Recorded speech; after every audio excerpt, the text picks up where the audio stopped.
allowed to do this. It's okay. It's okay. Off your mind. It's okay. Off your mind. Chai!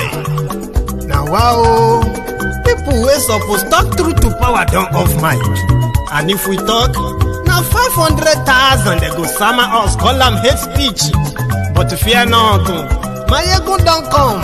Ingo torchlight every corner, nooks and cranny of all these bad people where they spoil our country.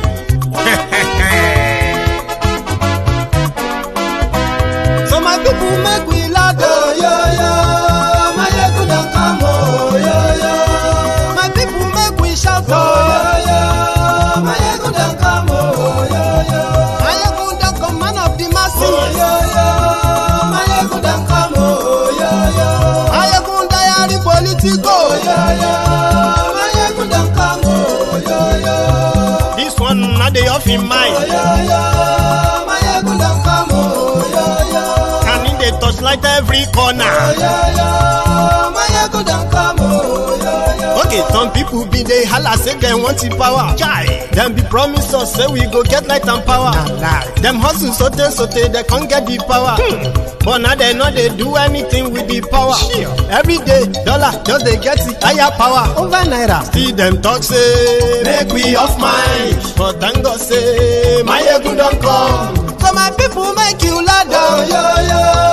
My ego don't come, oh yo yo.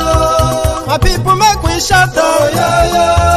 My ego don't come, oh yo yo.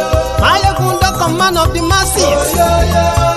My ego don't come, oh yo yo. My ego diary politico, oh yo yo. My ego don't come, oh yo yo. This one not they off in mind, oh yo yo. My ego don't come, oh yo yo. Person where they do evil, no one make person talk. Them say that my yegun, that man too they talk. He too they talk. Say my yegun diary, he they hot like pepper. But every day then they take money in bulk. Woman picking, they the street they hawk. Still them talk say make we no talk. But thank God say my yegun don't come. So my people make you loud, oh yo yo. My yegun don't come, oh yo yo.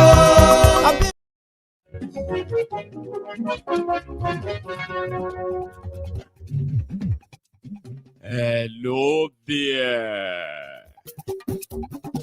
Mayegun la wa mo to dodo.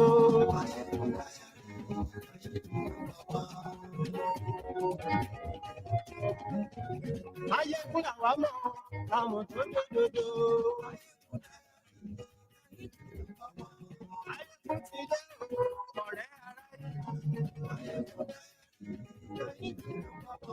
Glory Facebook, glory YouTube. You're welcome back. Good morning to you. Good afternoon to you. And good evening to you. From wherever you are joining us tonight, it is Mayegun Live. What did you say?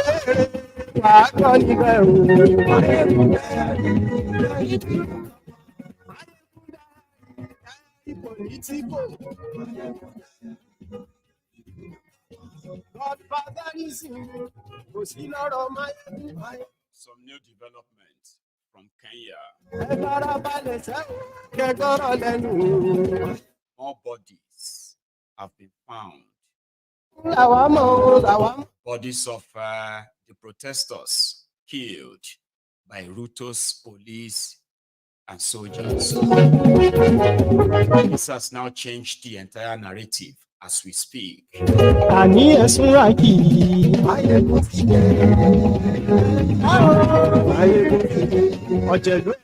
now going to be more or less like Ruto being forced back to The Hague, ICC, International Criminal Court for crimes against humanity.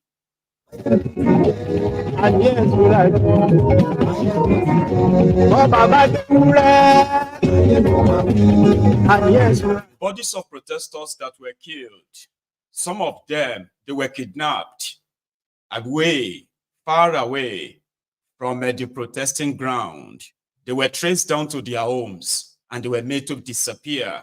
They were killed and stuck in bags, sacks, and dumped on a dump site. I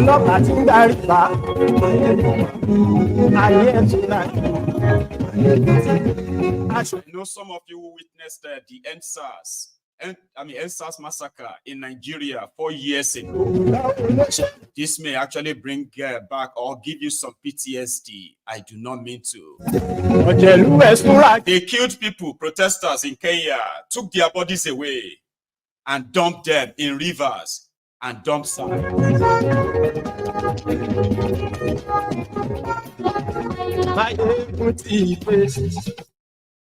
Thank you. Motivate. So this broadcast tonight is probably going to bring about some sad memories for some of you who are going to be watching from Nigeria. I'm not talking about those who have been politically motivated people who have been denying that massacre that happened in Nigeria almost 4 years ago, October 2020. Now, so those of you who have been following the development in Kenya, the development where the Kenyans reject the finance bill 2024, and they took it so serious when the politician or the political class won't take them serious. Before things got to this point, it was just for them to press on and remind Ruto and others who actually employed them, the people. Now, if we say we don't want this, we don't want it. So Ruto was grandstanding. He was threatening his own citizens. He called them terrorists, criminals, and so many other names, so as for him to legitimize his intending killings of his own people. And for what?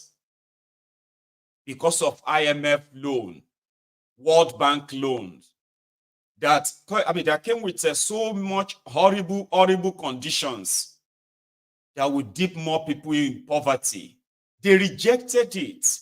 Now, if you think you don't have solution to this Kenyan debt, then maybe you should just throw in the towel and just walk away. Now, this was kind of like peaceful until this, chest thumping opportunists called politicians in Kenya, they rub it on the face of the people. They passed the bill, and that was when things immediately went south. And what did Ruto do? Remember, he's already gaslighting the citizens, calling them names, in fact, calling them enemies of Kenya. So many other tricks in the book. He was calling the head of security to go after these people, hunt them down in a sort of, dictatorship style, Gestapo mostly. And they did. They denied. And when people brought out the bodies, they said, oh, okay, it's just 30 people that died. It's not 150 people as reported. Because they took their bodies away, like they did in Nigeria. They took the bodies away. And what did they do with the bodies? After denying them, killing them in that tragic way, violent way, for something you are still going to turn around and say, okay, fine, I won't sign it. Now let's find another means. You were going to still do that. Then they killed these people, and that sort of emboldened the people, especially the Gen Z. It emboldened them that those killed should not die in vain. I mean, these guys have rubbed it on our faces for far too long. And if we are going to actually make a difference, right? Then they have to go. And they meant it. We all watched it here. Brought series of videos. They were being shot. At a point, they were, imagine military moving to your own area, community, where you have women, children, elderly people. And then they started shooting, entering homes and shooting and taking people. Then they denied it. What is social media? The evidence is everywhere. I couldn't show you all of that because due to my time of putting together my program, and then the sort of effort that it takes to edit some of the videos and cut off some graphics from some of these videos coming from Kenya in the last 3 weeks. So I just left some of them out. But if you have been following online, you would have seen the bloody brutality unleashed on them just because they wanted to break them. They fired away from the protest ground. They were tracing people via their social media posts. The same template like they did in Nigeria, where bank accounts of suspected, prominent figures in the national protest, they will track them. Those ones they can talk to or threaten, give money to back down. Those ones they can't threaten to back down. They will trace them and use the resources of the security of the country. Imagine the government of your country using the resources of the country, all of the secret spy, everything they can use to track one person because of one person, like he's a terrorist or she's a terrorist, or person with just a mobile phone. That was exactly what they did. In Nigeria, they did that. So many people, some their family members were threatened to produce them. All of this just to break the rank of those they believe were fueling the resistance across the country. It didn't really work because, like Nigeria, Kenyans adopted what they called decentralized movements, whereby you can't really hold anyone as the leader of their movement. That, like in Nigeria, confused the political class in Kenya. That's why I said this is going to bring about some PTSD memories, especially for those who participated, those who lost loved ones that Nigeria denied till tomorrow. And right now, a lot of you don't even know what happened to your loved ones. You couldn't find their bodies because when they killed them, they took their bodies away. And this they've done for the past weeks. But for some reason, they decided to go and dump the bodies at a dumpster. Here is Larry Nwodo or so, right? Larry is a CNN correspondent and he's also a Kenyan. He's been reporting like in details what has been going on in Kenya since this protest started. Now, when the discovery was made, the entire country is now in shock. It's like what you knew they did, but somehow you will think you will never find out and they will live in denial forever. But before I bring that up, right, I want to show you this. You remember this woman, and then you remember what Ruto said when he was accused of using the police and all of them to kill the people. He said he has withdrawn them, but he didn't. Yeah? Remember this grandma looking for her grandson? I want my grandson. If not that, Ruto, I'm coming, I'm going yangu state house. And I mean it. Afadhali ungeliniua mimi. Sikuwa. Grandson wako I don't know where he is. Tangu lini mama? Kutoka wakati huo Githurai. Murajerate nywe, murajerate abutitia kwa batia. Where is my grandson? Na Ruto ndio. Ishmael. 21 year old. Ni student. Yeah. Where is he? And Ruto ndio alifanya hiyo maneno yote. Ruto, utanipatia huyo mtoto ama unipatie wako? Si wako umeficha? Nimkose hiyo mochari mnaniambia. Nitaenda kuangaliliwa. Wai Ruto rutige wana. Tokerie dashigana. 15 ya kutumalizia watoto. Ruto, uko na adabu. Shame on you 100 times. Officers that you've appointed, how do you explain that, and what is the agenda of the government moving forward to ensure that there will be no such kind of activities? Let me repeat, for the avoidance of doubt, there will be no extrajudicial killings in the government of Kenya under my administration. Yeah, that is a chapter we must close and weld and bold and put it behind us. The police, I have sat down with the command of the police from the IG downwards, and we have agreed that they will operate within the law. I want my grandson. And they didn't. See, some might find this next clip disturbing, but I have done my best to sort of cut into half any part that could be distressing to anybody. So it shouldn't be. All right. This is the discovery today that has now thrown the entire Kenya into a rude shock. And this, according to everyone, has changed everything.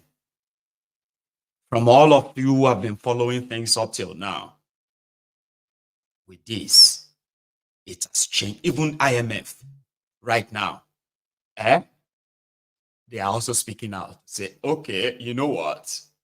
We really, you know what I mean? This changed everything. And they are now telling Ruto, he has between now and Tuesday, latest Wednesday, this coming week, to leave, or they will take over the government house of Kenya, like they did the parliament. Watch. The video you're about to see is disturbing. Decomposing bodies pulled out of a quarry in the Mukuru-Kwanjenga neighborhood of Nairobi. It is not clear who these people are, who dumped these bodies there, or how long they have been there. But activists say they had the same characteristics, same sacks, same ribbons.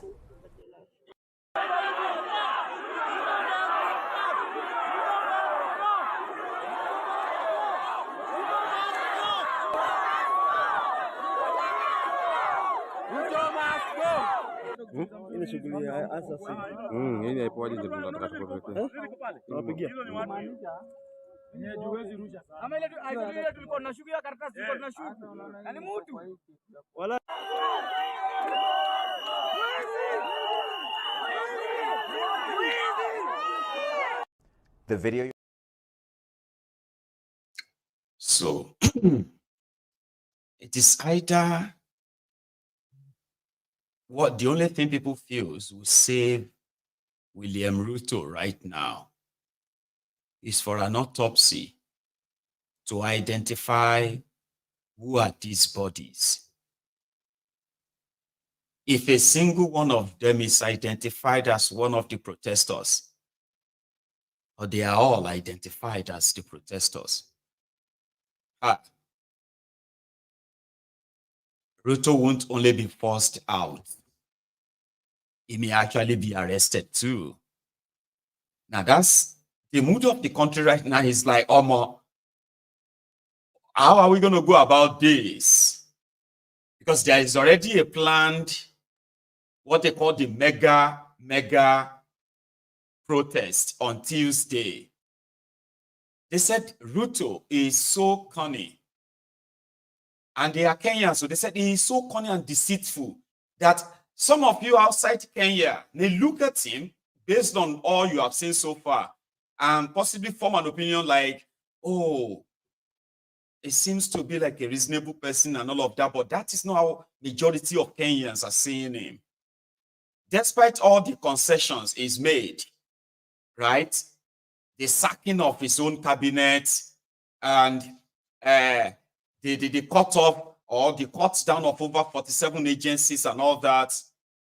All of this kind of look like good to people who are observing from outside Africa.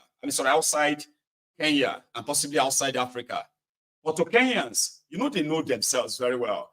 Ruto can be trusted. Now, the plan was that he has to go, say, when you finish sacking everybody that has sort of treated us with so much condescending and all that, you would have to still sack yourself. We don't trust you. A lot of us are still missing. A lot of us are still in jail. How can you just go on TV and just make some announcements, right? And then and believe that everything is fine. Like I said, if you're watching from outside Africa or outside Kenya, sometimes you begin to lean towards Ruto's side and say, oh, well, he's been reasonable now. But with this discovery, it changes everything. Few days ago, in fact, in the last few days, they found bodies inside river, bodies dumped inside river, bodies dumped at the Kware site. And these have been bodies of missing people during the protest. You know what actually makes it sad is that apart from those they shot and killed right there on the protest ground or across the country, right? They will send agents to go after, like I said, some identified big profiles on social media just to eliminate them.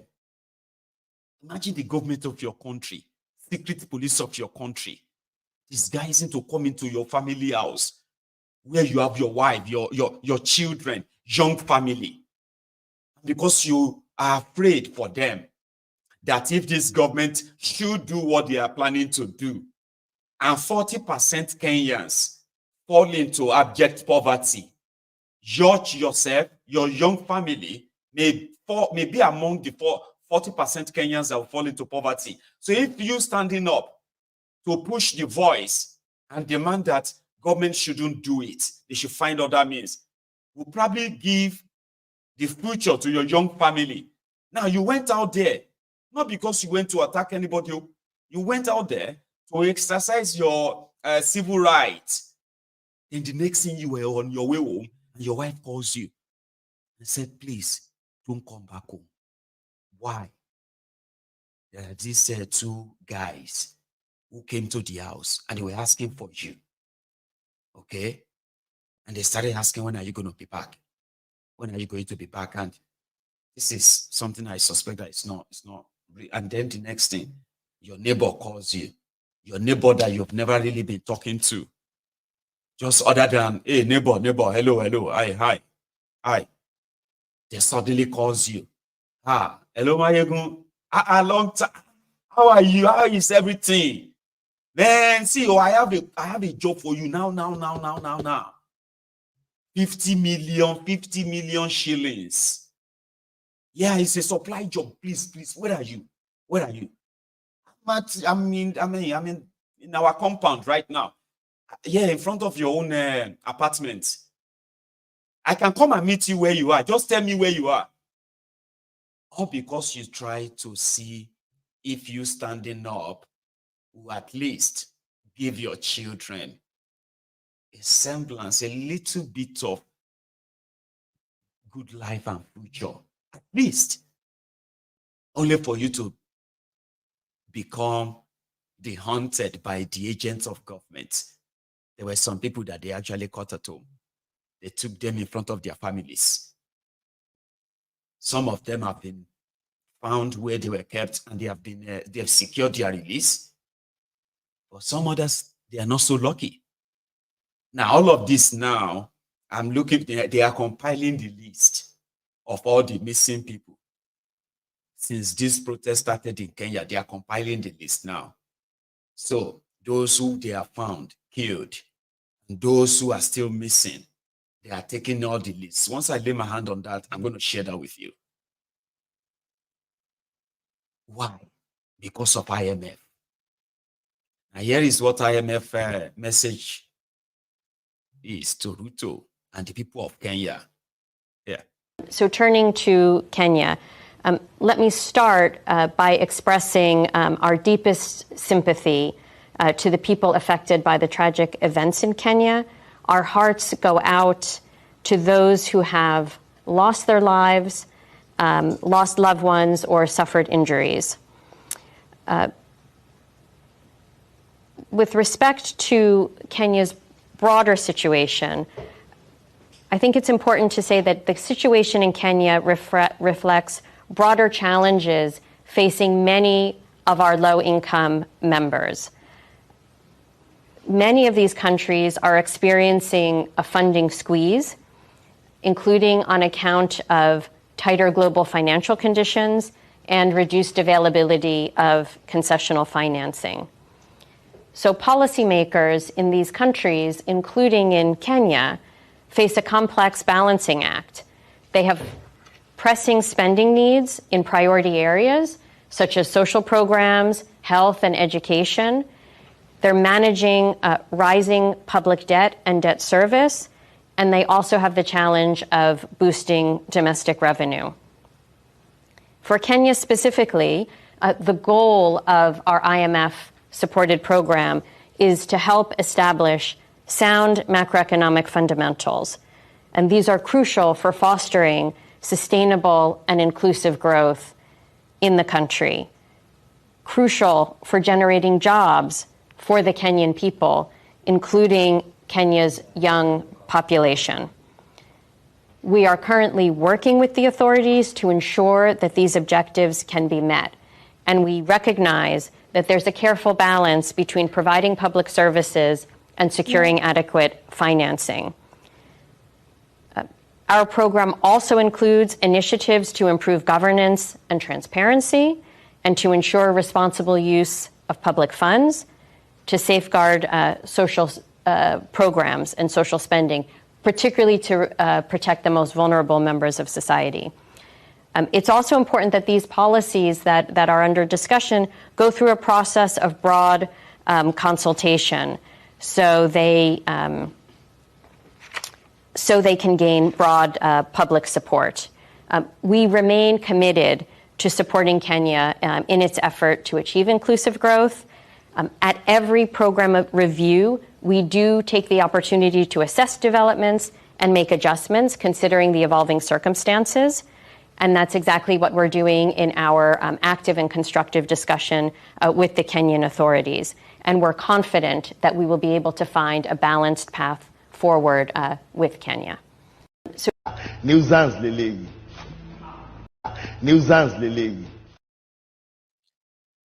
All of that bulaba, bala blue. Let me now kind of relay it back to you in the language that we both understand. We provide facilities for Kenya, but the problem that some of our partners like Kenya, the problem they are having is called finance freeze. Big word, finance freeze, simply because they need money and they can't really generate enough. So we provide money for all that nonsense. What I can tell you is that Kenya, like other African countries, the political class are taking care of themselves. And IMF, World Bank is funding that lifestyle with the disguise of we are providing funding for development. So all you have to do as political class is to say, we need money on healthcare. We want to improve healthcare in our country. IMF will say, how much do you need? 5 billion. 5 billion what? Soros, okay, speak up. $5 billion. Are you sure? Now let's take a look at your GDP. Now let's take a look at your so and so. Now they rate them. They say, but you are just like a D minus, which simply means that if we give you 5 billion, can you pay 100 million back every month? No, you can't. Okay, this is what we're going to do. We need you to prove to us that if we give you this $5 billion, which we won't give you everything at once, we'll give you in a space of 5 years, okay? Don't worry. But you can go and tell us what you want to use it for, okay? Well, how can you prove to us that you'll be able to pay back with this little money you are collecting from your people? This money cannot pay back if we give you this money. Say, okay, what do you want us to do? We'll pay back. We want to use the money to develop Kenya. Say, okay, prove to us that you pay back. Okay, hang on. Right now, we are generating $1 million. And we are in debt of $1 billion. So that means we need $1 million in 100 places, or no, sorry, 1,000 places. So 1,000 months and all that, kind of like how many years? We'll give you 4 years to pay it back. Okay. So you are in debt, but you are generating 1 million. Now you are already paying like 900,000 back on your current debt. If you have to add another one, that means you will need to be, and they say you will need to be paying $2 million back. Currently now 1 million you are generating.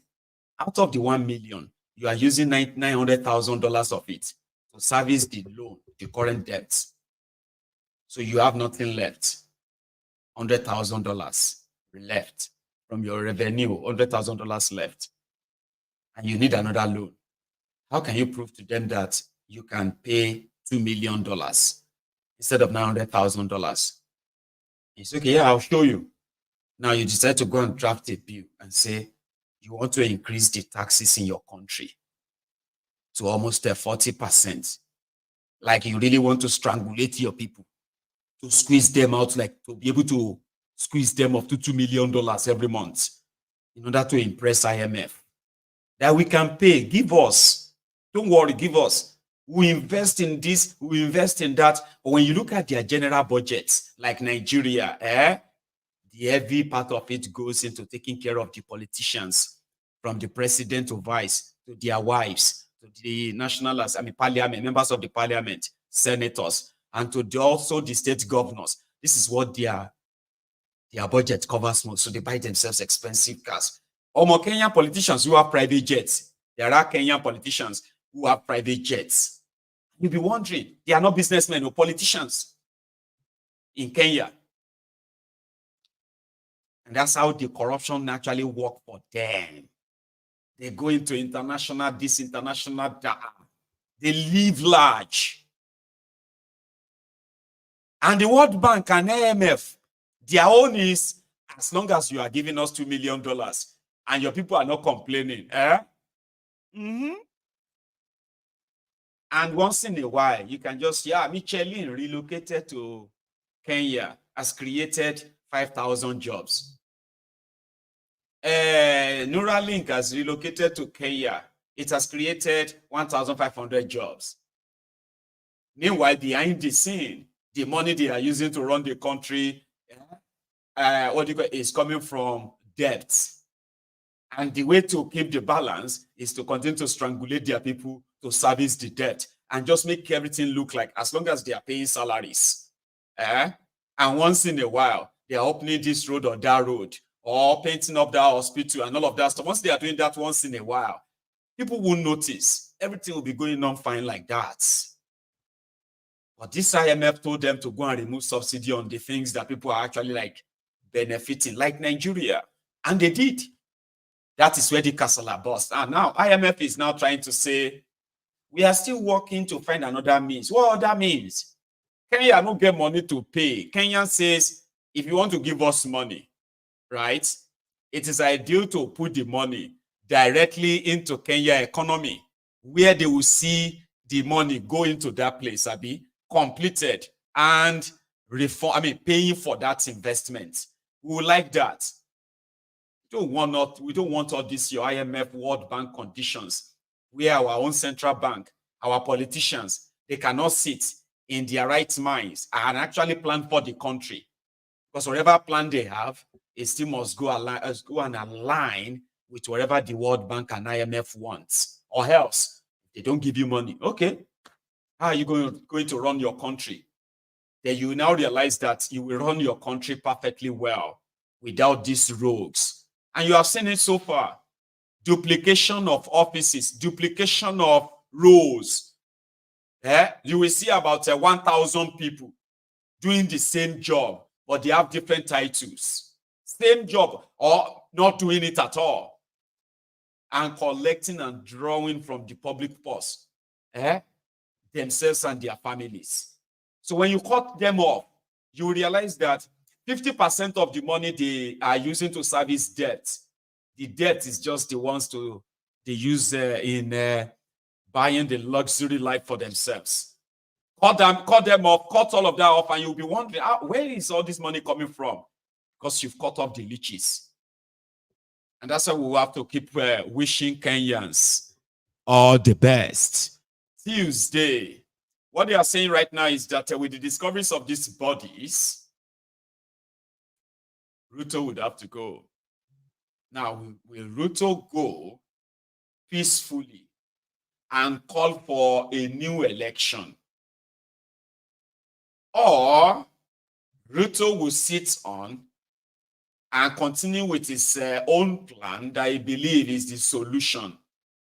Because right now we heard that the police IG has resigned. I'm done.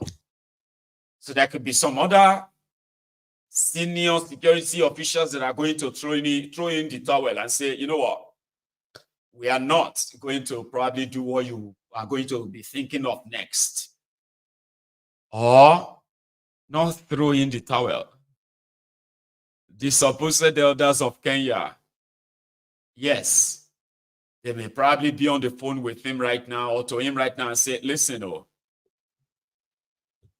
it is time before things get really, really, really, really, really worse and bad for you. This is no longer looking good. So we wish them well, and we look forward to what a gentleman Ruto will be. And they say if Ruto go, who's going to be the president? It's going to be the vice president, which they are in coalition. And I heard that it's just a coalition of different political parties. And right now, there's already a big crack within the presidency of Kenya, where the vice president has become, there was a letter we read here the other day where their DSS, their supposed secret service or state police, state secret service, they wrote a letter threatening the vice president that they have all his dossier, they have all of his secret that they are ready to publish. This is to show the crack in their presidency. So things are about to get really messy. Now, like I said, an autopsy will likely have to determine the bodies they found on that dump site. Okay? So if the autopsy clears them as a crime committed elsewhere that has nothing to do with the protesters and all of that, well, that may buy Ruto some time. But the narrative right now in Kenya is that he has to go. Like just have to go now. It's a shame anyway. Now let's leave Kenya and go back to Nigeria in Abuja. But let's stop by in Jos. I showed you earlier today the school building that collapsed. Two-story building collapsed in Jos North local government area is called. And no figure has been given of any casualty. There's been reported casualty, right, or casualties, but there's no exact figure given. There's been so many videos out there as well, where children, because they were children, school children, it says about 200 of them in the building when it collapsed, right? Here is a BBC coverage of it in a way. Again, I try to cut off what could probably stress you or upset you. This one happened today when the children were writing the examination ahead.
So normally, you would have the entire area cordoned off.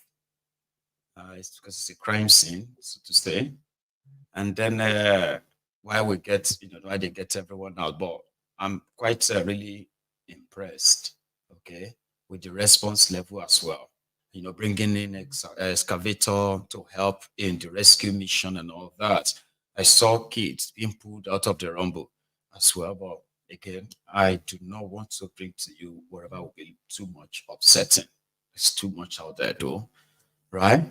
So yeah, we would have easily, number one, have some reports on the incident, like who constructed that, that kind of a building structure, and then they had to put children of that number in that same, derelict building, so to say, or derelict structure, you call it. So it feels somehow, but the fact that the rescue was pretty much like faster than what I would possibly anticipate based on the past experience, right? So we wish those victims, including those children, we wish them well, right? And that one is in the jaws. You see, what is trending in Nigeria right now is this news. That is the Supreme Court ruling that the local government areas, right, should be paid their own allowances, their allocations directly. It's great if it's done, but there has been some reactions. But the people suspected to have been living off this fund for 25 years or thereabout now, for over 20 years, so to say, a majority of them met today, the current ones, and they said, well, it seems like it's just going to be the lift of a burden, like it helps them, it relieves them of the burden of having to deal with all of this and all of that. And the man that spoke for them happened to be the one from Kwara State, the governor of Kwara State, who, on record, has been the sole administrator of all the 16 local government areas of the states in the last 5 years. His reaction, according to him, it's up to you if you kind of believe him. We welcome the ruling of the Supreme Court. Compliance is a given, and our attorney generals have applied for the enrollment order, which we'll study carefully. But by and large, governors are happy with the devolution of power in respect to local government autonomy. It relieves the burden on governors. People really don't know how much states expend in bailing out local governments. It's not going to affect the states. We've never tampered with local government funds, so it's going to continue. What the local governments have to do is to manage themselves, especially with the upcoming minimum wage, to manage their affairs and make sure salaries are paid. Traditional rulers get their 5%, and those are the main issues.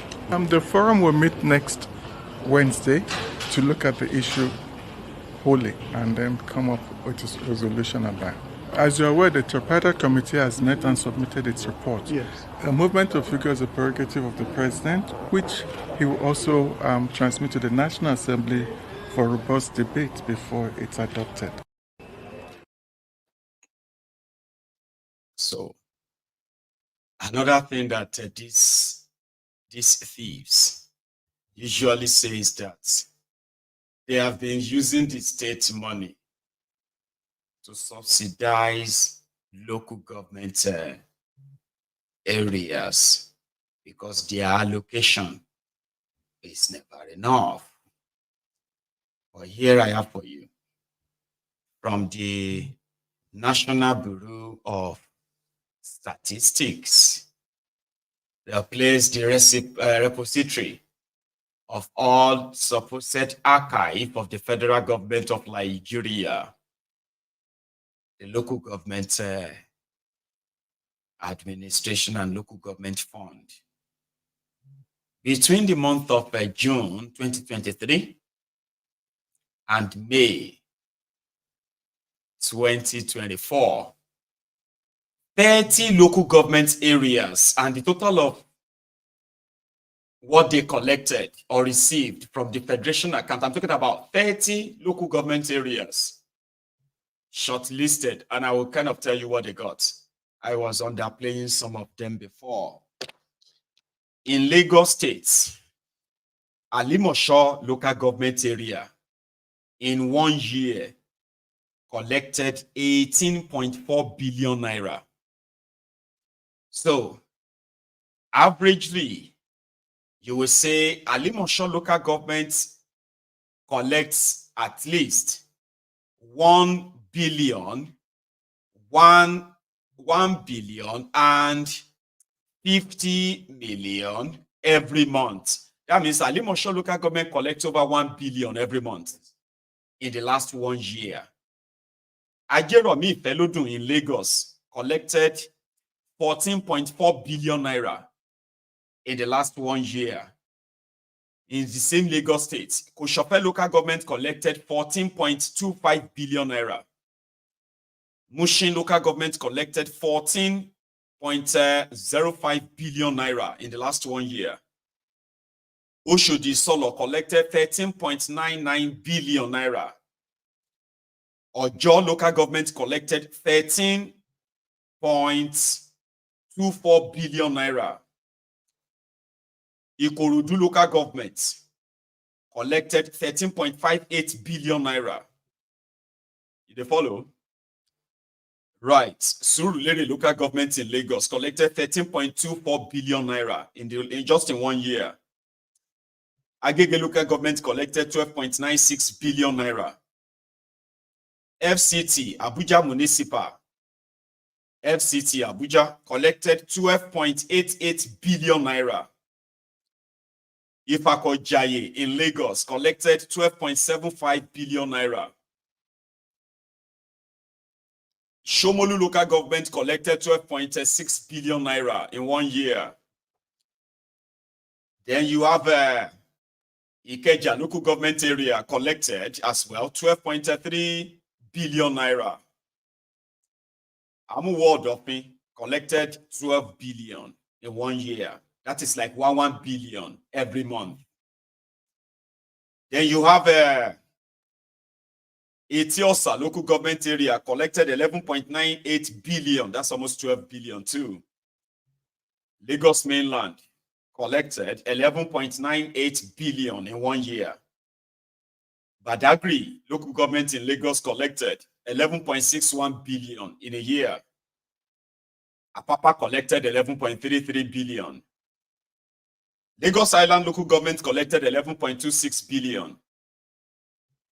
Ekpe local government collected 11.25 billion. Ibejuleki collected 10.69 billion. Buhari in Abuja, I believe, collected 9.28 billion. Gwagwalada local government area collected 8.72 billion. Kwali local government area collected 8.43 billion in a year. Kuje local government collected 8.1 billion. Then Port Harcourt local government area in Rivers State collected in a year 7.7 billion. While Obi-Akpo local government area collected 7.19 billion. The next is Nasarawa in Kano. Nasarawa local government area in Kano collected 6.39 billion naira in a year. Bauchi, this is Bauchi local government area in Bauchi State, collected as well 6.24 billion naira in the last 1 year.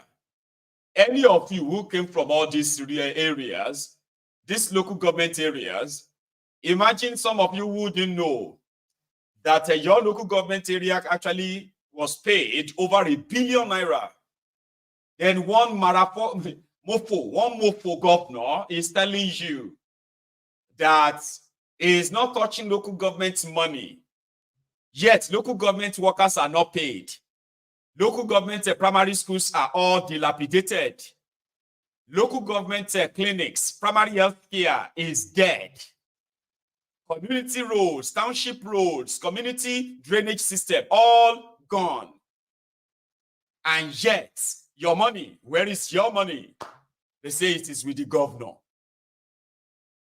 And then these criminals tells you and say, I am only doing you a favor. I don't think you believe that. But here is Akpabiole. Akpabiole, before we get to Akpabiole, one of these will be Kware local government and others from Rivers State. They celebrated the judgment. So I want you to, let's go to their court first. Then we'll kind of hear from Akpabiole on the implementation, because like the money should go directly now. In all the 774 local governments in Nigeria, our people cannot see rapid development. So we just want to thank God Almighty for giving us a president like Bola Ahmed Tinubu, who has had the courage to take this step by coming to the proper place to say, let the proper interpretation be made to give life to the third tier. Enough of the intimidation by forces who do not want democracy to exist in Nigeria. Mr. President, we say thank you for being a true Democrat. Thank you for giving life to democracy in Nigeria. We will never forget these gifts you've given to us. We want to say that democracy cannot work at the third tier, and Nigeria is on the movement of rising again. Dr. Massacre Samuel is my name. My name is Ichako Ikoko. I am the Director General, the Association of Local Governments of Nigeria. Well, first of all, as far as I'm concerned, there's no winner, there's no loser. The Nigerian people will enjoy the benefits of good governance. I think this has been in the clamor for a long time. It's not personal. What is important is that the people will hold chairmen now more accountable, because the funds are going directly to them. And I think that it is time for us to move this discussion forward. Well, the judgment just delivered by the Supreme Court has finally laid to rest the issue of allocation of funds to the local governments in Nigeria. Their lordships considered the matter and came to a conclusion that although Section 162, so 5 and 6 of the Constitution of the Federal Republic of Nigeria makes provision that money due to local government shall be paid through the joint account. But that provision was considered to be a discretionary provision, meaning it can be tinkered with. And in their lordship's judgment, They said that is not mandatory.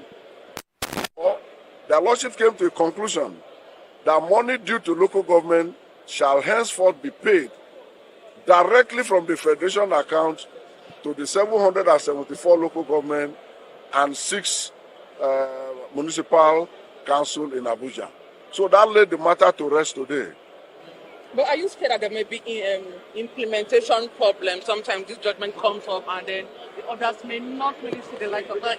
Since the court has even said it must be done henceforth, are you scared that the implementation might take time? Well, to comment on the implementation would be mere speculative, and I am not in the position to speculate.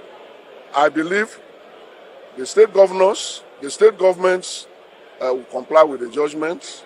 They will look at it and they'll do the needful. I won't comment on the speculative part. Thank you. I didn't get the question. Are there creations of the constitution?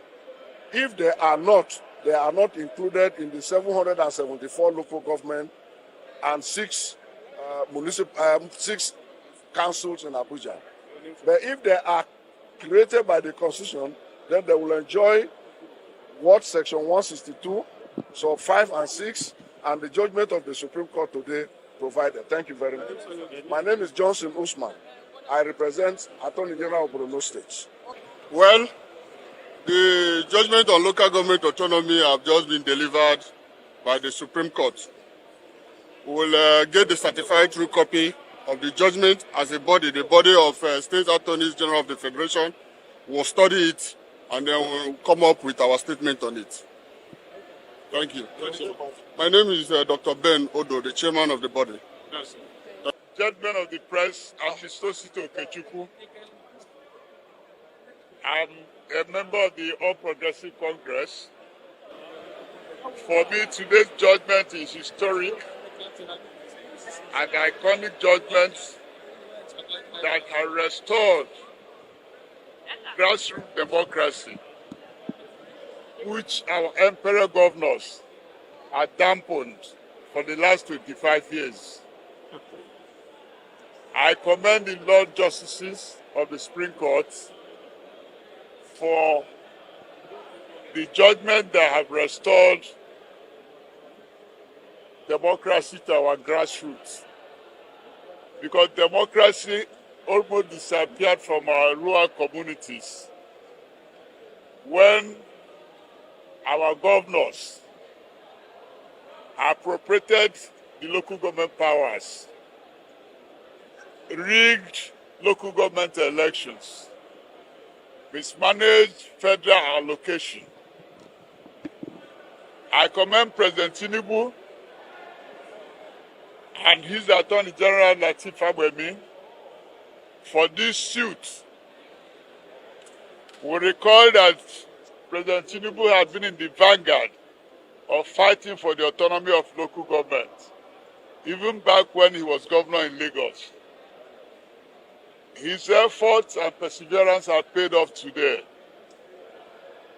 And I urge all Nigerians to henceforth rise up and go back to your communities to make sure that your councillors and your local government chairman are accountable, because 20.6% of federal allocation will be useful in transforming our communities. All that will be needed is the supplement from the states and the federal government. But if we allow the 20.6% federal allocation to go down the drain, as the governors have done, then in all the 774 local governments. Like I said, there is implementation, and why this is just a zobo. However, they will still probably return back to the Supreme Court, okay, when the National Assembly will reject it. And anyway, this is what numbers I also want to reel in, Okay, before we hear from them again, right? From the Nigeria or National Bureau of Statistics of Nigeria, they said the northeast of Nigeria, which comprises the following states and their local government areas. You see, the northeast, okay, let me put it this way. In Nigeria, they have 774 local government areas. They have 6 geopolitical zones, like, you know, northeast, northwest, north central, southeast, southwest, south, right? Now, you see the northeast, out of the 774 local government areas, you have 112, right? Local government areas there in the northeast of Nigeria. So you have the Adamawa, from what I have here, you have the Adamawa, and they have 21 local government areas. In 1 year, the entire local government areas in Adamawa State collected 72.69 billion naira in 1 year. Then you have Bauchi with 20 local government areas. Now, in the same year, 2023 to 2024, there are 20 local government areas collected 81.05 billion naira. Then you have Borno. Borno State expectedly was supposed to have 27 local government areas. But out of the 27 local government areas, just less than 10 is actually functional. The rest have been taken over by terrorists. I am talking about the rest of the local government areas. Wherever you find anybody there, they are now paying their taxes to the terrorists controlling them. Others, they've all moved to the state capital in Maiduguri. And that's why every penny that comes to Borno State goes straight into the hand of that Zulum. Or guess how much they collected in the last 1 year? All of the 27 local government areas of Borno State. Shingbain, they don't contribute to. Shingbain, Sisi, they don't contribute to Nigeria revenue, what the revenue drive, Shishi. 27 local government areas in Borno collected 95.65 billion naira in 1 year.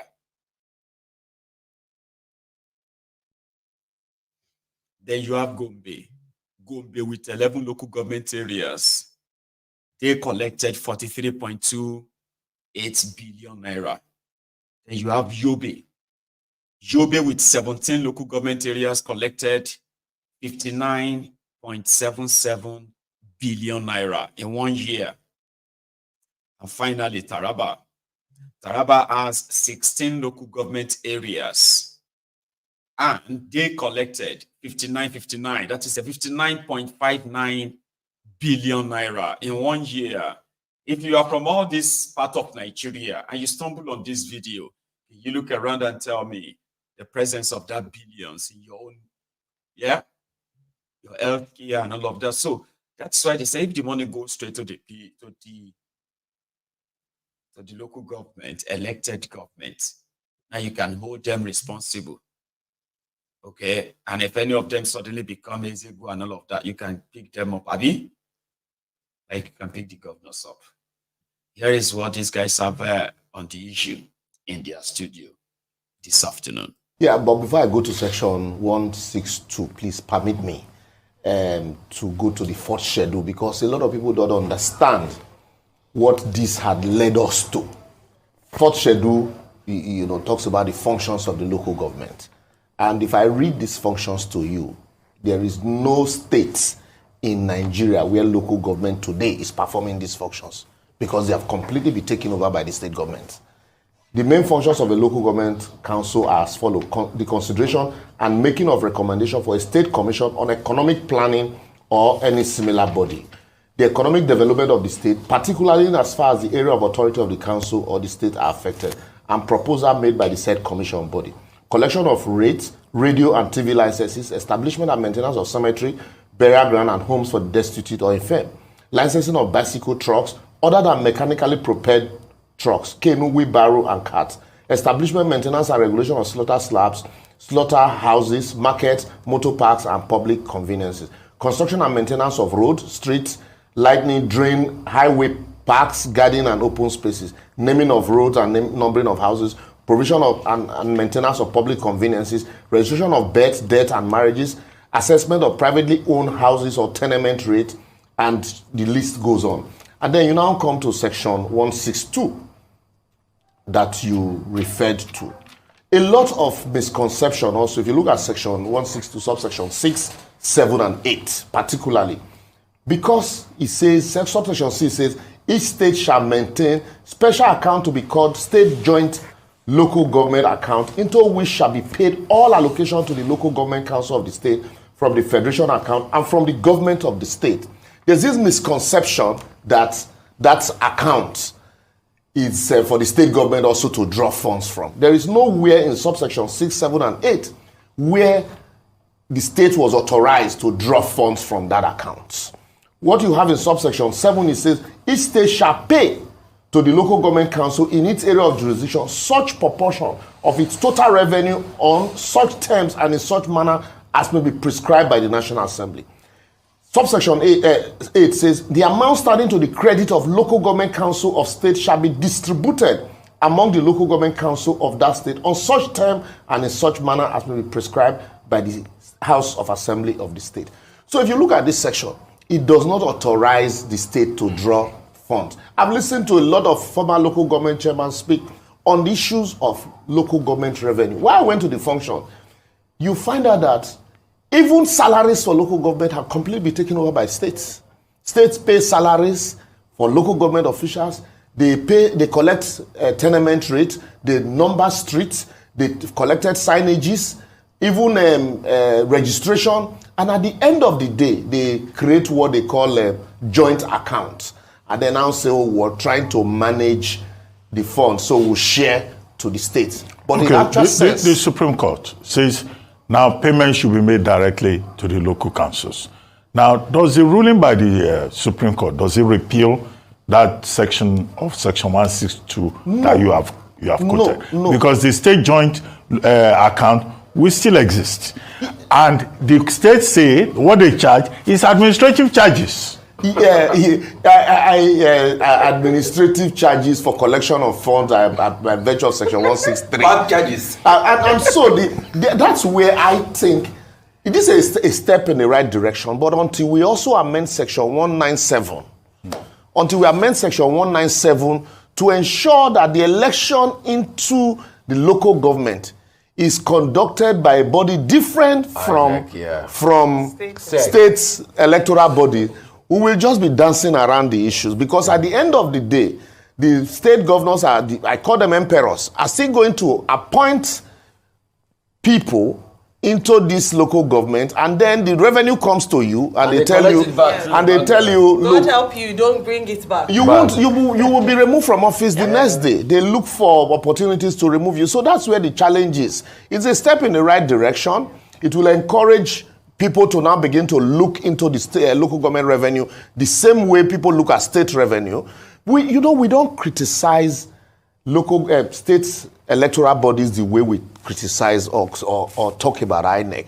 If we channel half of the energy that we use to, talk about INEC to some of these state electoral bodies, we'll probably, not have what we have, the selection processes that we have at the state level. And then we'll be able to say truly with this judgment that we'll be able to get a lot from it. But with what this judgment has simply done is to state the law as it is. But implementation, because in Nigeria, our problems are not lack of laws. Even this law as it is, if we are to implement it, ordinarily you won't have this problem. But implementation, yeah. At least you know now, Abi. That is why I said it is a pure scam. But let me tell you what will make it real, okay? It's a bobo. Kware did it too. But my people suffer what you call the Stockholm syndrome. Okay? They forget easily like that.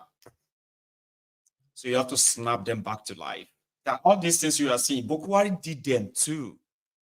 There was a Supreme Court judgment. All now, all now bobo, all now fake. Because you see those state governors who also control the state's electoral bodies. They devise means that shows that they are not touching the money. Okay, whatever we take from that account is just commission. By law, I think I still have that poster. Let me put this poster back up. Okay. So by their definition, okay, functions of the local government areas, right? Now, consideration are making of recommendations to a state commission on economic planning, collection of rates, radio and television licenses, establishment and maintenance of cemeteries, burial grounds, and homes for the destitute or infirm. Each local government area in Nigeria was supposed to have homeless people shelter. You have to have a shelter for the homeless people that is funded by the local government. You can go there and feed. Right? Licensing of bicycles, trucks, other than mechanically propelled trucks, canoes, wheelbarrows, and carts. You dey listen? These are the job of local government too, because that is where they were supposed to be generating their own money. Establishment, maintenance, and regulation of slaughterhouses, abattoir, slaughter slabs, markets, motor parks, and public conveniences, public toilets, right? Or public park. Now, it is also the function of local government to, one, again, control and regulation of outdoor advertising and hoarding, movement and keeping of pets of all description. They are supposed to be managing your zoos. Yeah, all the zoo. Each local government was supposed to have their own zoo. Restaurants, bakeries, and other places for sale of food to the public.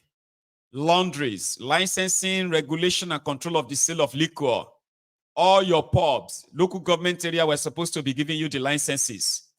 But states don't collect all of that. See, construction and maintenance of roads, streets, street lightings, drains, and other public highways, parks, gardens, open spaces, or such public facilities as may be described from time to time by the House of Assembly of a state. Naming of roads, streets, and numbering of houses. Provision and maintenance of public conveniences, sewage and refuse disposal. Registration of all birth, death, and marriages. Assessment of privately owned houses or tenements for the purpose of levying such rate as may be described by the House of Assembly of a state. Participate in the provision and maintenance of primary, adult, and vocational education, the development of agriculture and natural resources other than the exploitation of materials, the provision and maintenance of health services.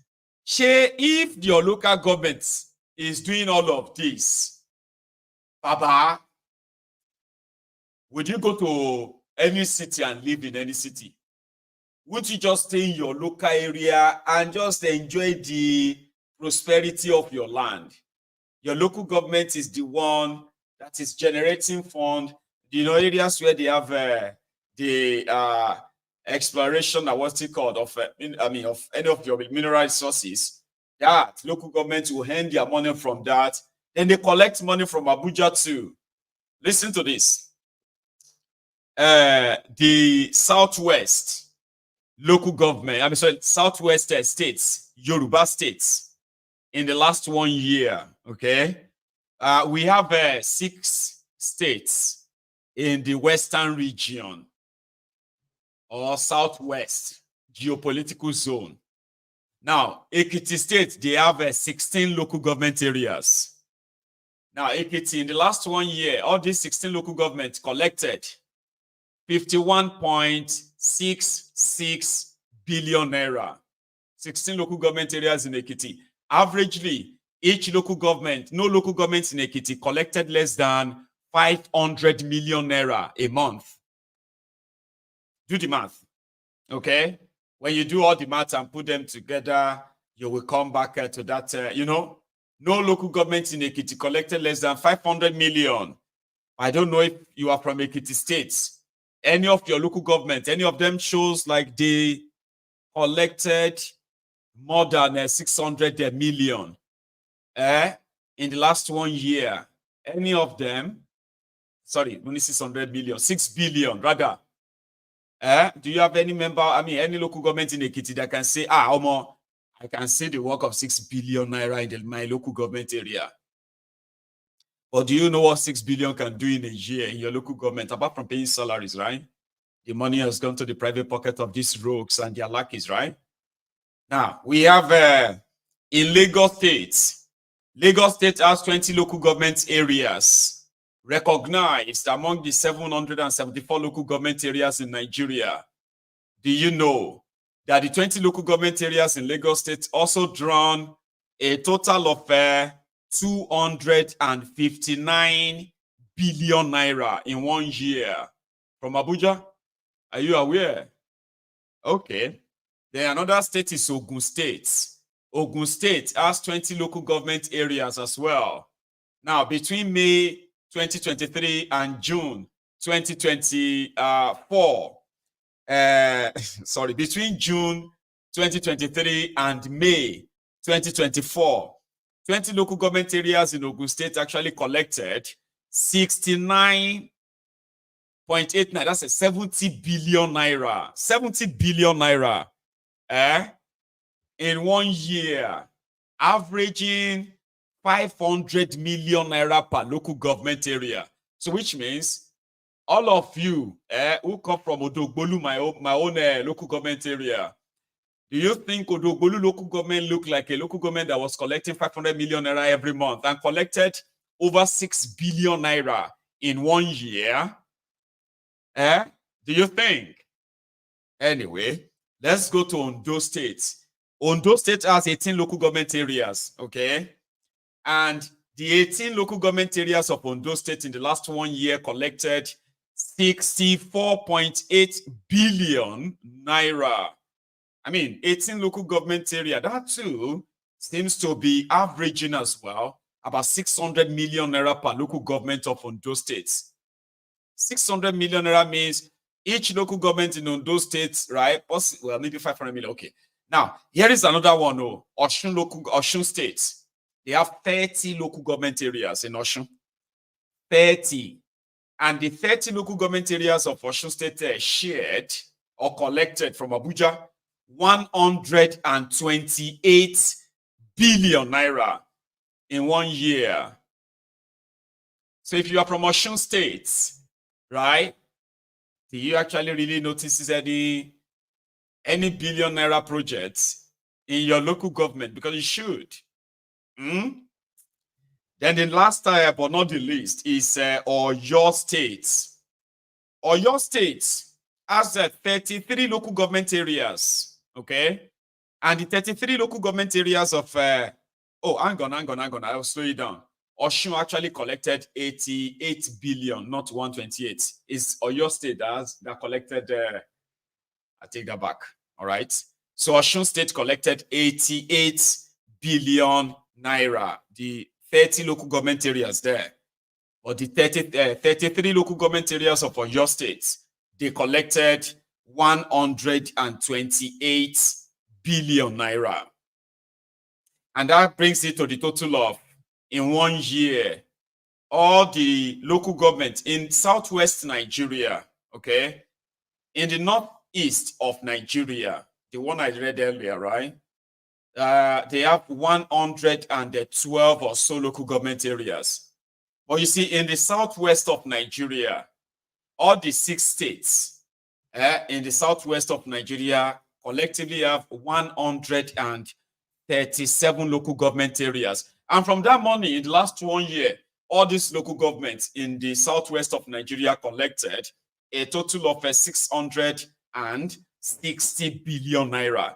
That's how much went into the 137 local government areas. So if you are from any of this part of, Nigeria, the question you should be asking yourself is, if you look around, does what you have complements the amount these guys collected? All right?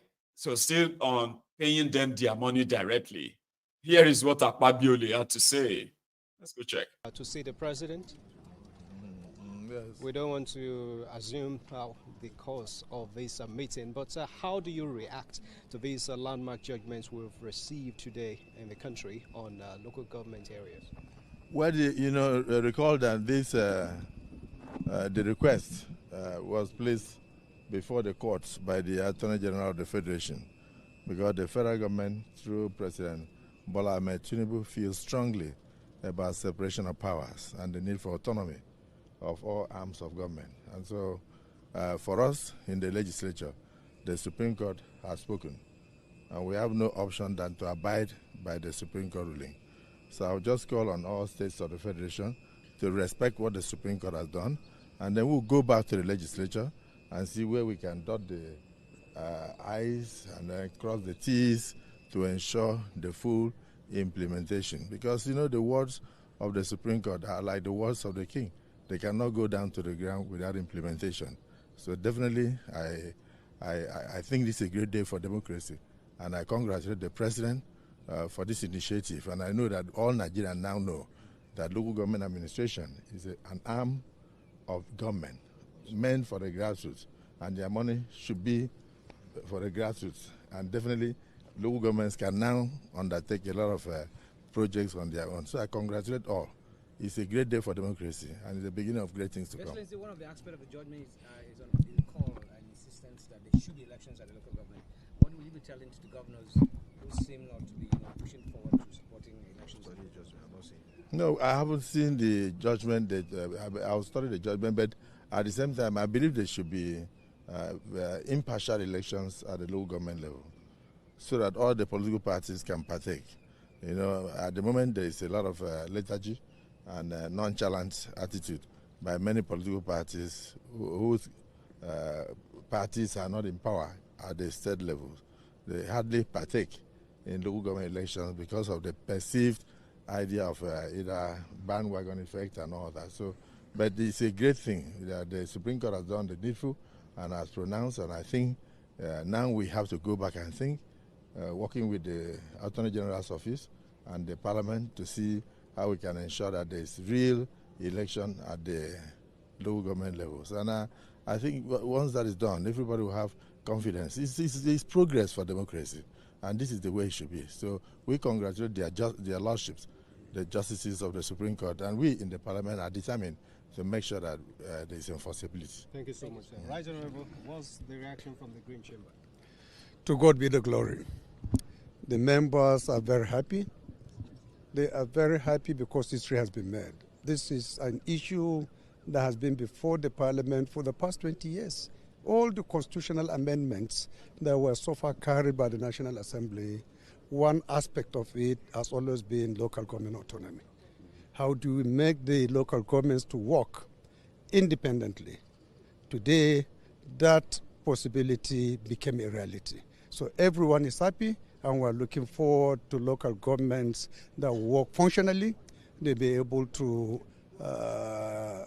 work on their own, extend goodwill to their own people, undisturbed by the excesses, if I may use the word of the nuisance, Lily. With that is Stevie Wonder shade, bunch of jokers. Anyway, I just wanted to leave that on record. Somebody asked, what about the Southeast? In the last 1 year, here is what I have, okay? In the last 1 year, I'm talking about this local government money still, what the criminal state governors have been sitting on. And unfortunately, denying the people the benefit of the supposed closest government to the people, the local government administration. So in the southeast of Nigeria in the last 1 year, there are 5 states and the southeast geopolitical zone as designed by Nigeria. Among them are Abia. Abia has 17 local government areas. And these 17 local government areas, they collected a total of 57.6 billion naira in the last 1 year. Similarly, I can say it is averaging about 400 million every 400 million per month for each local government averagely. Then you have Anambra State. Anambra has 21 local government areas. And between June 2023 and May 2024, Anambra State local government areas collected 77.54 billion naira. Then you have Ebonyi. Ebonyi with 13 local government areas. They also shared 47 billion naira among the 13 local government areas. Then you have Enugu. Enugu with 17 local government areas. They also collected the 63.57 billion naira. These local government areas were supposed to have shared that. But that's not true. Last but not the least is Imo State, where Oples Uzodimba is on his 5th year in the office, second term. Imo State has 27 local government areas. And Oples peacefully collected 85.41 billion naira for these 27 local government areas of Imo State. And like others, the eastern part of Nigeria, comprising of 5 states, has 95 local government areas. And in the last 1 year, these 95 local governments in total shared 331 billion naira. If you are from Imo State, you probably should tell us how much of this money can you actually say you can see projects or things done by your local government administrators. I'm not trying to pull your leg. Your story is the same as mine. Now, another part where, I think I was going to put that up earlier, talking about the total of the Northeast, how much they collected. Right, I didn't give you the figure. They have 112 local government areas in the northeast of Nigeria, comprising of Adamawa, Bauchi, Borno, Yobe, Gombe, and Taraba. Now, they have in total 112 local government areas, and they collected in the last 1 year 413 billion naira in total. If you're from from that part of Nigeria, then I would rather leave you to it for you to tell us how much of these billions can you really point out in your own local government area. Now take a look at this one. This one is from the northwest. Interestingly, right? You have Jigawa. Jigawa has 27 local government areas. But you know how they do local government areas in northern Nigeria? You say Nigeria, the Middle Belt, as well as the Sharia, Sahel North, the way the map of Nigeria is, so they control about 71% of the landmass in Nigeria. The southern part of Nigeria controls just about the remaining, wherever the land is, the remaining 29%. Okay? But southern Nigeria is more populated than the northern Nigeria. But the criminals in Nigeria, from time immemorial, you know what they did? So they will say, Jangbada states. Jangbada states. Now they will now draw the map. Jangbada state will have all of the deserts everywhere there. And then you will see, wait, I need a paper to show you. That's how they do the LGBT in Nigeria, right? They will say Django states. And they will draw the map like this. So Django states.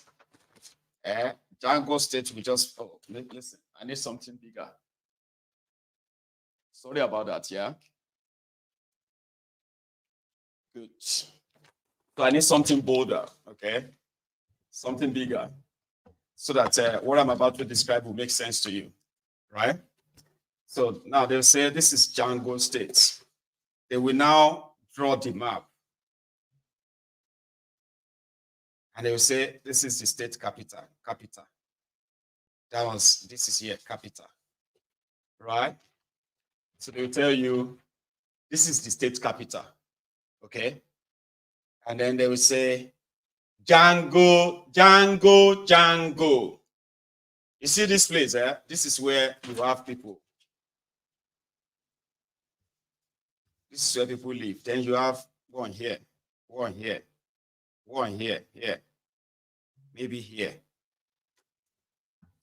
Take a look at this, right? Now, they will cut out all their deserts, okay? Now, they will now say, this is the state capital. This small space, okay?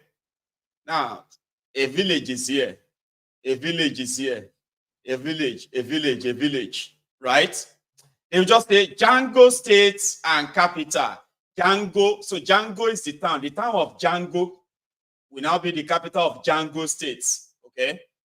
Now, they will now say, this place, so where they get, what do you call it? One small kiosk. It's in a local government. This one will be a local government. This one will be a local government. Every one of this will be local. They say Django state with 7 local government area. The existence of all this creation, right, is simply to collect allocation from Abuja.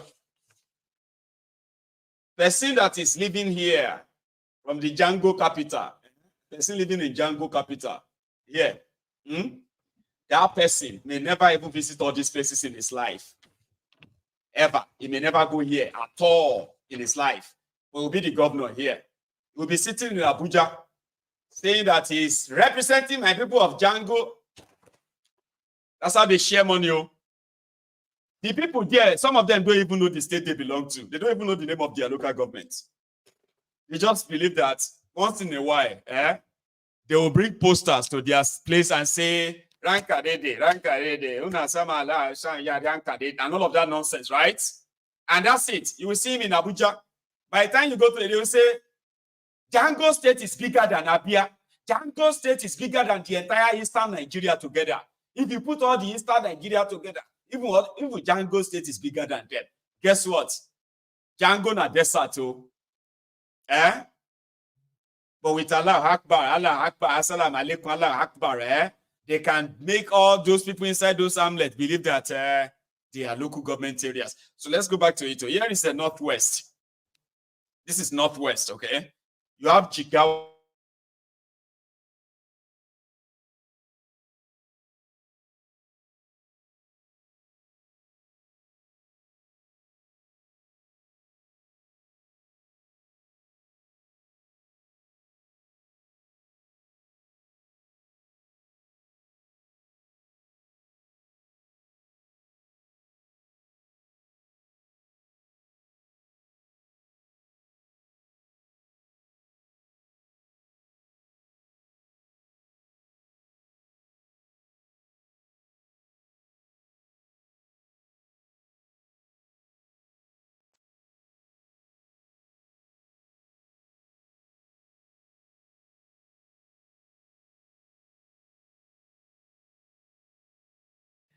I know. I'm so sorry.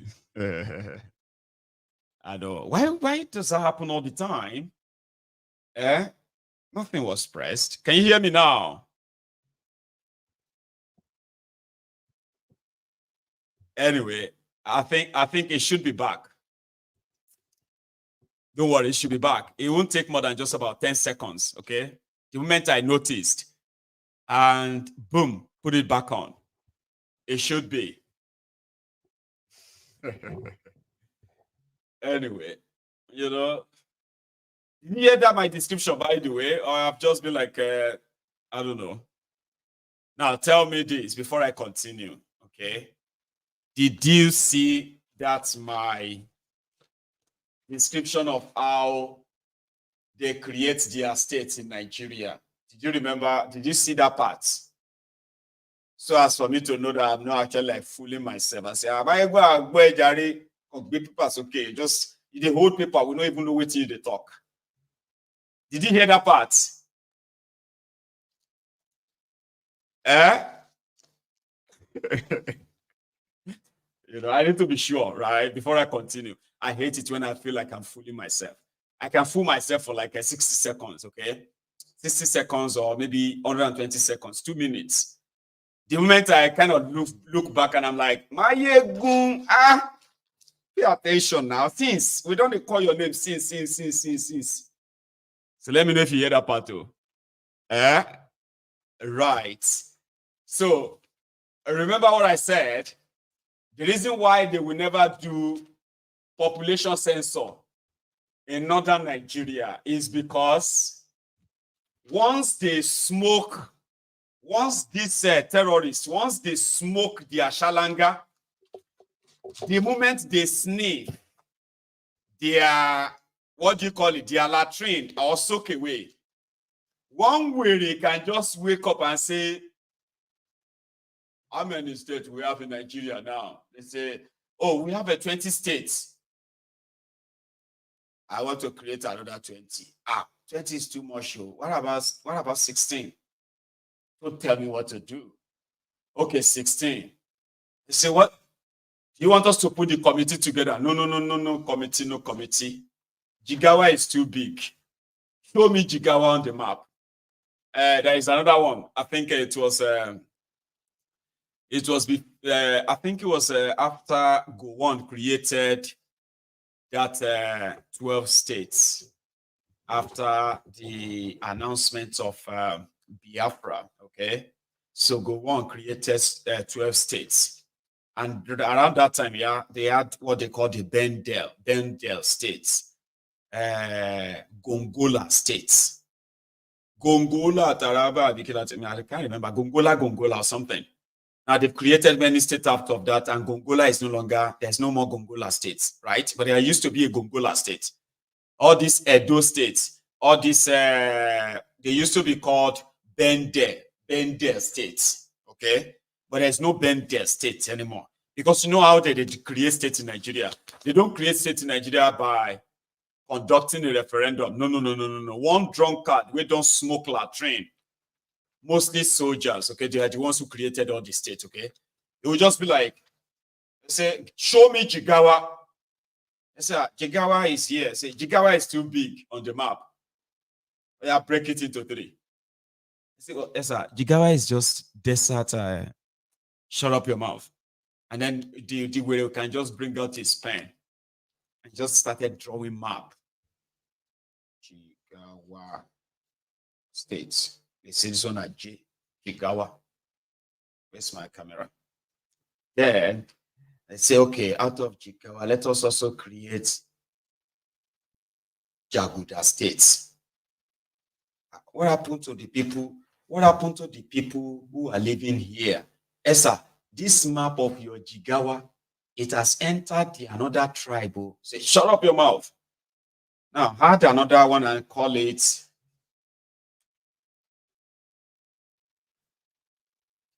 Tanya states. Tanya. So, the way you draw this map, it has encroached other tribe, other ethnic nationality. These people they don't have anything in common, sir. Say, shut up your mouth. That's how I want it. Then they draw us on and on, they name it. Sometimes they can draw 0, name it. Then draw another one, name it. Just like that. Name it. Name it. Yeah, Nigerian states. So yeah, where do I come from now? Where is my own state? They say, look around, look very well. Maybe your state is here. This is your own state. Say, okay, yeah, we are the Kupanians. I am from Kupa State. coup per state. That's exactly how they created all their states in Nigeria.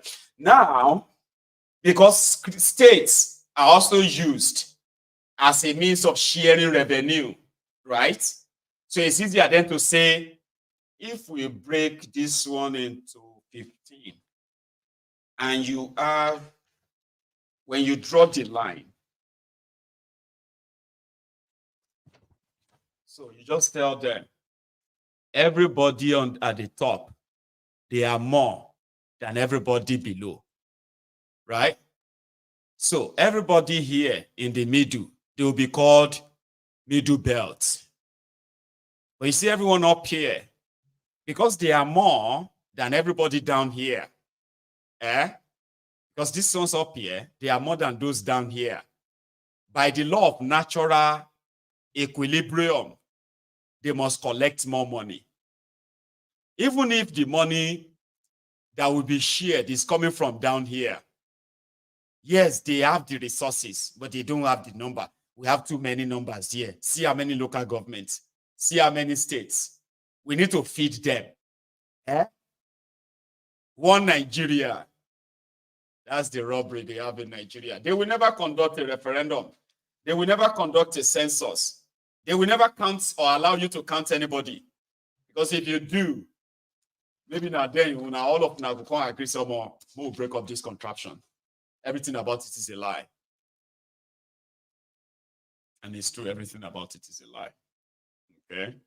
So, for somebody who also feels like they still have rights, no matter what you say about the contraption, no matter how hard or how dangerous it is to express the way you feel about the rogues in charge of Nigeria, there are still people that will do it.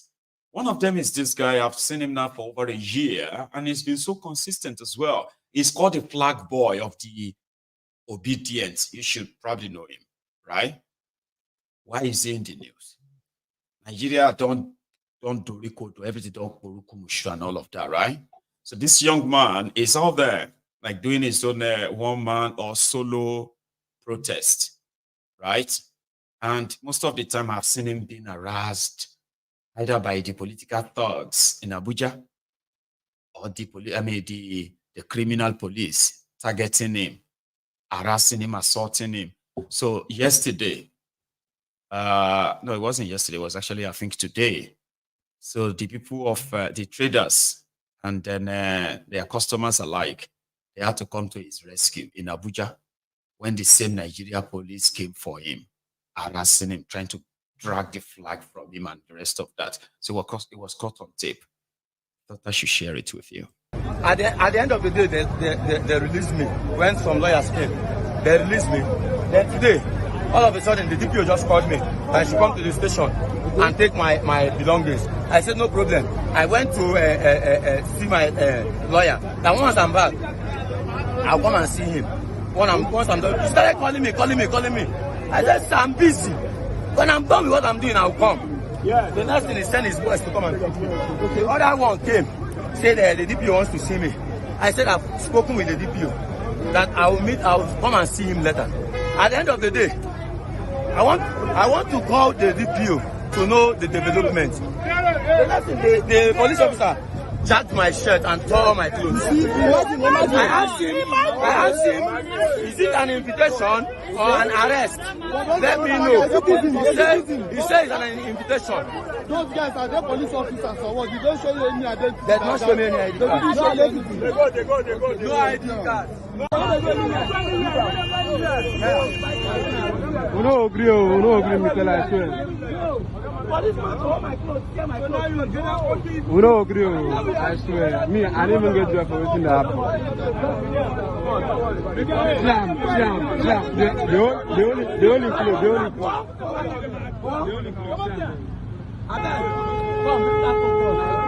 Let me tell me, I want to talk. Tell them they video me. Nigerians, wait when I see. Police come meet me for my place of work. That one place. Stand. Say they want to invite. Say the DPO of the 3 police want to see me. The next thing, this man, I can't say I will call the DPO. The DPO don't talk to me. The next thing, this man here, jack my clothes. See how she scatter my body. I'm not saying arrest, you want to arrest me. I've been like invite, you want to invite me. Because if you come to invite me according to the constitution, I have my right to tell you when I will acknowledge your invitation. Then if you're here to arrest me, show me your arrest warrant. Then I'll kindly follow you. Then this man, don't want my clothes. You don't see everywhere come for market again. You don't make sense, I swear. Let me see ideas. You don't make sense. You don't make sense. See, I'm for market. You tear in clothes. You don't understand. You didn't show my ID card. You just want to for clothes. You tear in clothes. That's what they do. Nigeria police. That's what they do. That's what they do. You don't show ID card. You tear clothes. Everybody, come on. They did money to save it just before they could take it away. And that's what life is in that place too, right? Like,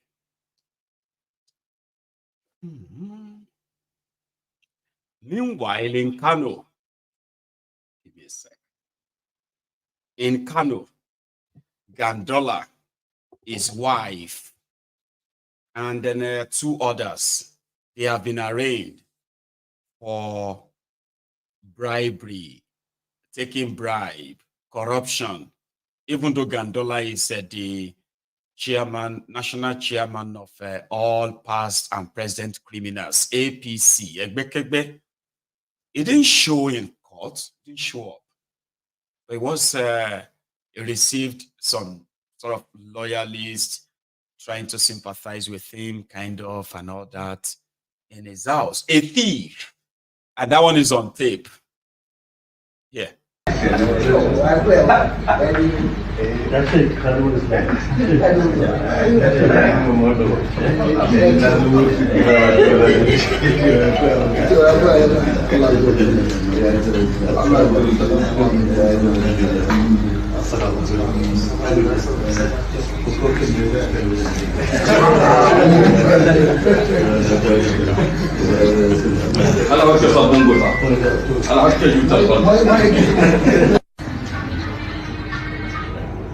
Zan gabatar da dogara ta rufawa shugaba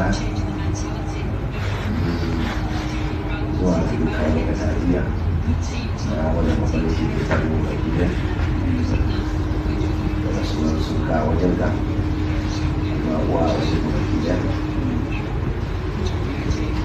kuma zuwa wani shafi ta hajjiya ko kuma fisa da da tarbiyya ta da abin da shafi a gobe ta kamar da wace wannan kungiya nan gefen ka kusa da kai shugaban kungiya ta kasa baki da kuma ku su yi kaji da abin kyawa wanda da gina tun gama da addu'a a aikin hajji a wajen harami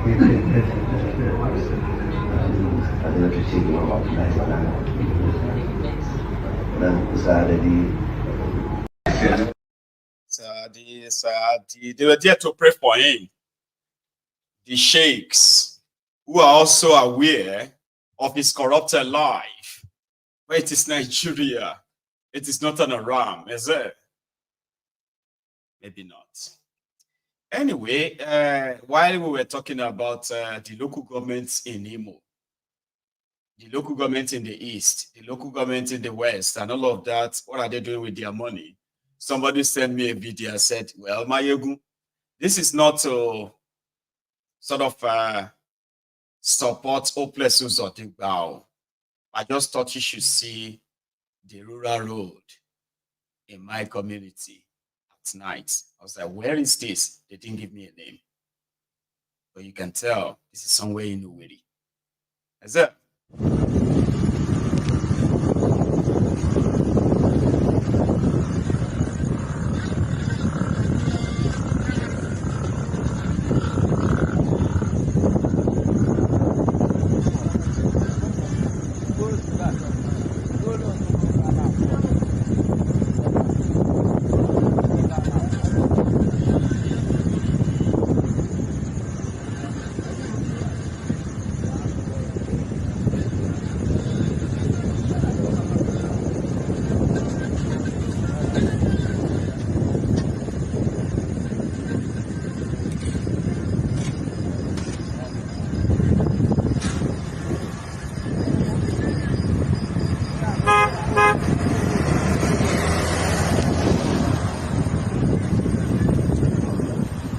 ìyẹn company ìyàwó gan.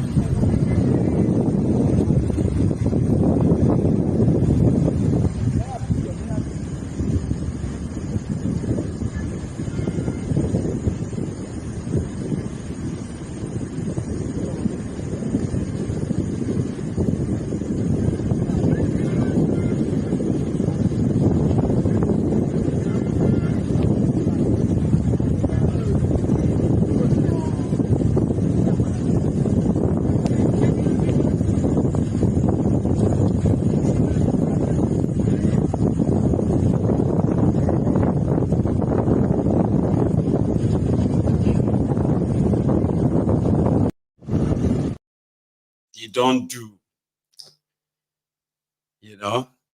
So people say that it is not like for brag and all that, but if you go to some of the eastern part of Nigeria, the best place you're going to see some of the well-tarred roads are mostly the villages. The irony of it, you know, they are not saying that all their villages are tarred, but they say if you want to see the best road, the well laid out road, right? You should go to the, to the rural areas out of their main bustling cities. So we'll leave it at that. And I want to say a big thank you to us, because that is where we're going to draw the curtain this evening. Okay, I'm finishing early tonight. I'm going to see you again. Thank you so much for your time. My dear brother, Shifeso, bless you. And to everyone else who have shared, liked, and all that for this tonight, thank you. Stay safe, and all of you should have a good night.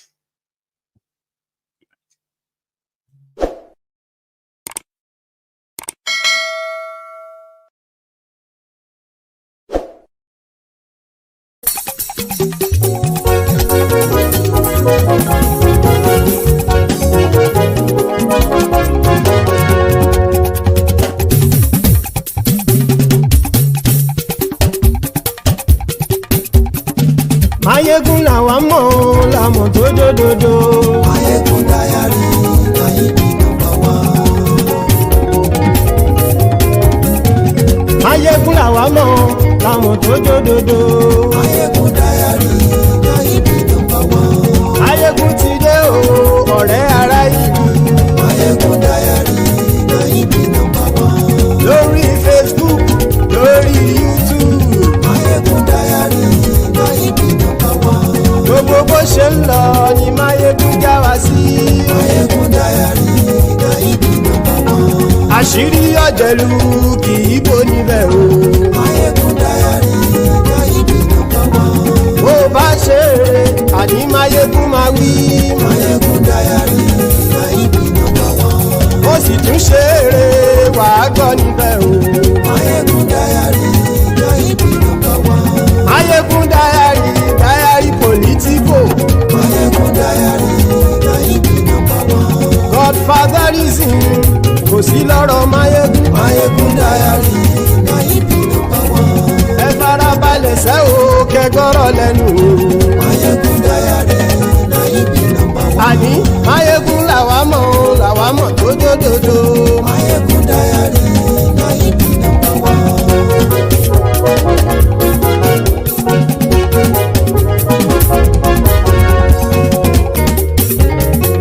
Àní ẹ̀sùn rákì. Mayegun ti dé. Mayegun ti dé. Ọ̀jẹ̀lú ẹ̀sùn rákì. Mayegun ti dé.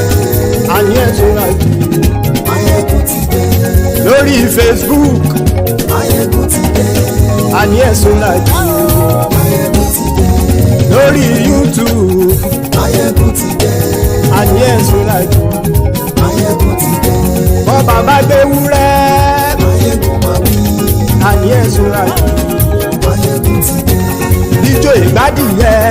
Mayegun máa wí. Àní ẹ̀sùn rákì. Mayegun ti dé. Bí pẹ̀sìdó bá rúfin o. Mayegun máa wí. Àní ẹ̀sùn rákì. Mayegun ti dé. Bí gómìnà kówó jẹ. Mayegun máa wí. Àní ẹ̀sùn rákì. Mayegun ti dé. Ọlọ́pàá ti ń darí bá. Mayegun máa wí. Àní ẹ̀sùn rákì.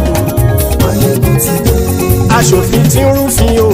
Máyégún máa wí. Àní ẹ̀sùn ràjò. Máyégún ti dé. Òkúra olóṣèlú. Máyégún máa wí. Àní ẹ̀sùn ràjò. Máyégún ti dé. Ọ̀jẹ̀lú ẹ̀sùn ràkì. Máyégún ti dé. Àní ẹ̀sùn ràkì. Máyégún ti dé.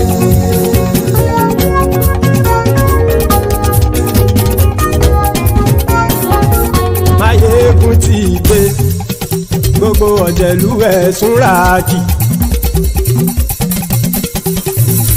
Máyégún ti dé. Gbogbo ọ̀jẹ̀lú ẹ̀sùn ràkì. Ṣùgbọ́n ní bá ti ṣe èyí tó yẹ kí wọ́n ṣe ọmọ bá dèrò ní fi wọ́n níran o. Máyégún ti dé. Gbogbo ọ̀jẹ̀lú ẹ̀sùn ràkì.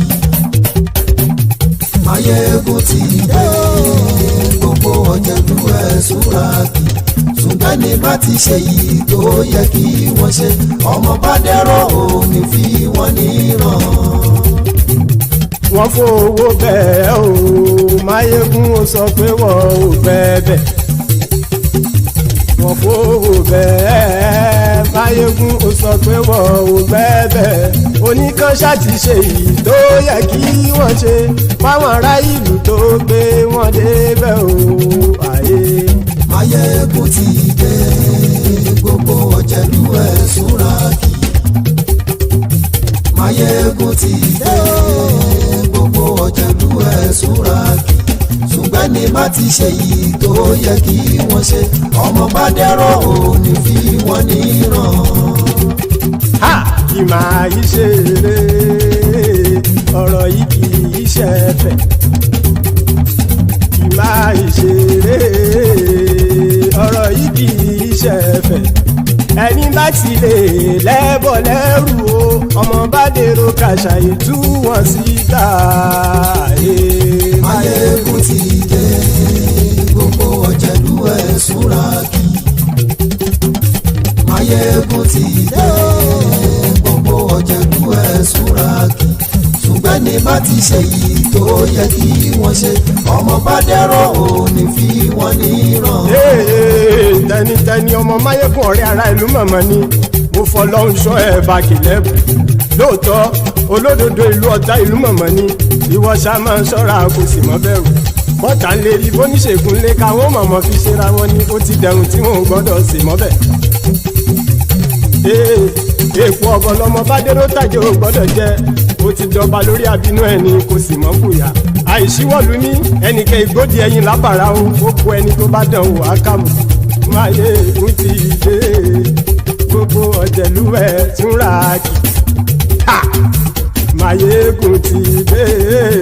Gbogbo ọ̀jẹ̀lú ẹ̀sùn ràkì o. Ẹni bá ti ṣe yìí tó yẹ kí wọ́n ṣe ọmọ bá dèrò ní fi wọ́n níran o. Máyégún ti dé. Gbogbo ọ̀jẹ̀lú ẹ̀sùn ràkì. Máyégún ti dé. Gbogbo ọ̀jẹ̀lú ẹ̀sùn ràkì. Ṣùgbọ́n ní bá ti ṣe yìí tó yẹ kí wọ́n ṣe ọmọ bá dẹ́rọ̀ ò ní fi wọ́n níran.